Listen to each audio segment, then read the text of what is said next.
for the primaries, they're not going to allow debates. Oh, they don't want to let RFK on a stage with Biden. Yeah. RFK will rip that old man up. And then imagine if his voice was good. It's really a shame. It is a shame. It's really the job is really a speaking tour. Yeah. And it's a real issue that he has issues speaking, but he did have surgery recently, and it's better than it was before. Is it better? Yeah. But he's an interesting guy in a lot of ways. And I know people will say because he was a vaccine skeptic way before the COVID vaccine. He's been a skeptic of vaccines in general. And a lot of people say that's like, oh, this is a conspiracy theory or it's too far. But, that argument after COVID is really much weaker than it used to be. Because people are actually like, yeah, I'm listening now. Yes. Now I'm actually kind of listening to that guy.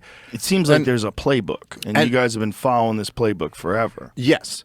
And I got his speech, his announcement speech last week. He spoke for over an hour, and I mean, it was really fantastic. I don't agree with everything the guy says, but the major theme of his speech was that there is this unholy alliance of big business and big government, and they're working together to screw over the American people. And damned if anyone can argue that that's not true. That's just so obviously the case, And he went through this whole thing. He was really great on the stuff on the war in Ukraine and being skeptical about what the hell are we doing here? Really, really great on the COVID stuff. And he's a Kennedy. And he's not just one of these peripheral Kennedys, I married a third cousin type Kennedy. He's Bobby Kennedy's kid. Yeah. There's something powerful about that, even still, I think. And it's amazing that we've come so far. We're so far gone that they're not grasping that. Yeah. They're not latching onto that. You want a Democratic president? He could be the guy. But the thing is, they don't want that. They want someone who adheres to the narrative 100% completely, doesn't get off track, is in cahoots with big business and big tech and everything else. Well, it's just that the narrative is part of it, but the narrative serves the system, know. So the problem is that he's kind of outside the system, at least to some degree. At least he seems like he is. I don't know, but there's also something to Look, I don't know exactly. In fact, I haven't heard him address it. I'm sure he has, but I don't know exactly where he is on his uncle and his father's, assassinations. But I know that his dad was completely convinced that the JFK assassination was a conspiracy that they weren't telling us about. He did not buy it all into the Lee Harvey Oswald lone, wolf thing. So it's got to also be, you're a different type of outsider to the system if you believe the CIA killed your uncle. Yeah. That's a little bit different than just your dad, and maybe too. your dad. Yeah, that's a little bit different than just while I disagree with my opponent, I respect his opinion or something like that. Yeah. That's a real no, you understand how evil and corrupt this system is, and that's what makes him an attractive candidate to me. I like people who recognize how evil and corrupt the system is, because it really is both of those things. And he's got direct connection to it. I mean, it was evil to his family. Yeah. Yeah, it's just, have you read The Real Anthony Fauci, his book? No, I haven't. I've heard him talk about it in several different interviews. Yeah. If he hasn't been sued yet, and he hasn't been sued yet for it, does that mean it's true? I mean, he's got so many references in that book. If you read that book, just when they talk about what they did during the AIDS pandemic, holy shit, man. Fauci's a very bad guy. What they did, I mean, in the book, I mean, I don't want to paraphrase. I want to make sure I'm accurate about this, but they tested vaccines on foster kids, including babies. When you read what they did during the pandemic, and it's spooky fucking shit. Also, the application of AZT as a treatment. Yeah. That AZT was a chemotherapy medication that was killing people quicker than cancer. It's scary stuff, man. When he talks about Arthur Ashe and Arthur Ashe taking AZT and dying very quickly afterwards, and that Arthur Ashe didn't even have any symptoms before he got on medication. Yeah.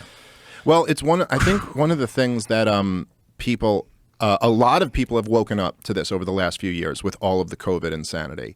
And I think a lot of people have woken up to this over, say, the last 20 years of all the disastrous wars in the Middle East, is that it's very it's very easy for them to just be like, oh, look, we have consensus amongst the expert class. You know, like we have consensus amongst the scientists that we need lockdowns and then we need these vaccine mandates and we need all of this. And this is the science. The scientists agree. Right. But then once you actually like look into it a little bit, you realize that it's like, no, it's not that there's consensus amongst the scientists. It's that any scientist that doesn't agree with the consensus gets kicked out. Like they all get excommunicated and silenced. And then, it's this completely corrupt group that is very involved with this money-making machine.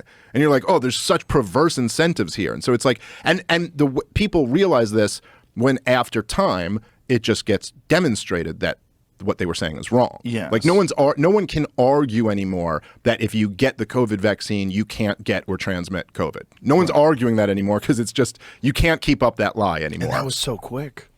Yeah. It was so quick.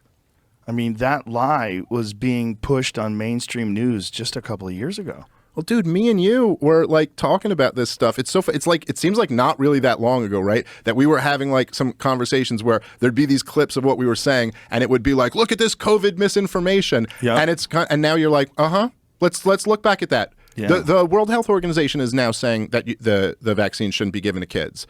And the thing you said that was so controversial that Fauci had to comment on it was you were like, for young people, I don't know if I'd really tell you to take this vaccine. Just be really healthy.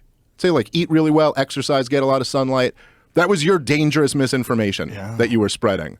Like, let's put that up against. And at the same time, Fauci was saying, if you get the vaccine, you're not going to get COVID. You can't transmit it. You're like, so who is spreading misinformation Not only there? that, they knew it was misinformation because they had never tested it for transmission.